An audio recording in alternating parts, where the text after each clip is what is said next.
Hello everyone, welcome back to our channel. First of all అందరికీ happy Easter. ఈ Easter special మా ఇంట్లో gulab జామ్స్ని prepare చేస్తున్నాను. సో ఒక్క క్రాక్ కూడా లేకుండా చాలా యమ్మీగా క్రంచీగా ఉండే గులాబ్ జామ్స్ని ఎలా ప్రిపేర్ చేసుకోవాలో అనేది నా స్టైల్లో మీతో షేర్ చేస్తున్నాను.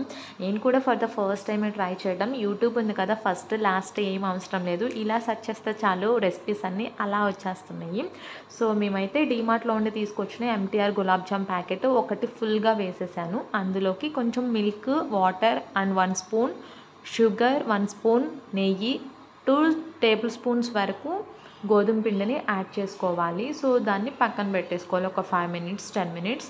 అండ్ ఆల్సో ఒక దాంట్లోకి షుగర్ సిరప్ని ప్రిపేర్ చేసుకోవాలి. షుగర్ అండ్ వాటర్ వేసి స్టవ్ ఆన్ చేసి పెట్టేయాలన్నమాట. సో అది జస్ట్ పాకం అవుతుంది అనగా యాలకుల పౌడర్ని కూడా యాడ్ చేస్తే మంచి ఫ్లేవర్ వస్తుంది. ఇంకొక స్టవ్ మీద మనం ఈ జామ్స్ అన్ని ఫ్రై కోసం మనం ఆయిల్ని అయితే వేడి చేసుకోవాలి. ఎక్కువ ఆయిల్ వేసి వేడి చేసుకోవాలన్నమాట.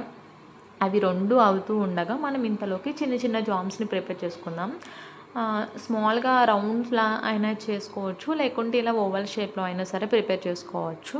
ఇలా ప్రిపేర్ చేసేసుకుని చక్కగా మనమైతే అస్సలు క్రాకర్స్ రావు, చక్కగా ఫింగర్ టిప్స్తో అనేవి చేయాలన్నమాట, నొక్కేయకూడదు బలవంతంగా.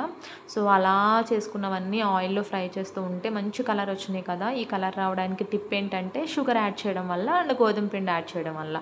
అలా ఫ్రై అయిపోయిన జామ్స్ అన్నీ కూడా మనం షుగర్ సిరప్లో వేసేసి ఒక హాఫ్ అన్ అవర్, ఒక 15 to 20 మినిమం 15 to 20 మినిట్స్ ఆగిన తర్వాత తింటే సూపర్గా యమ్మీగా ఉండే గులాబ్ జామ్, చాలా స్వీట్గా ఉండే గులాబ్ జామ్స్ రెడీ అయిపోయినాయి.